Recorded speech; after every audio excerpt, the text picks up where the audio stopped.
Need to quickly show your phone screen to a friend or colleague during a WhatsApp video call? I will show you how to do it easily and quickly. Watch until the end, there is a handy little tip waiting for you. So let's get started.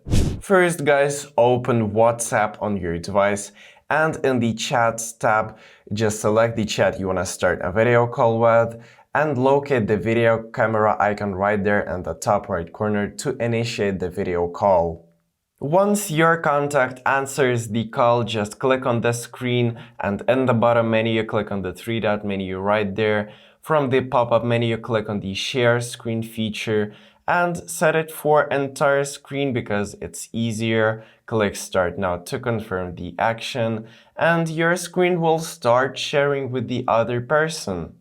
To stop the screen share, just click on the stop sharing button right there and this will disable the screen sharing process.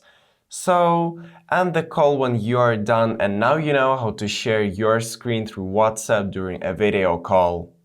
Honestly, it's a great way to give quick visual demonstrations right from your phone. So if this video helped you, give it a like and subscribe to the channel. That will motivate me to create even more helpful videos.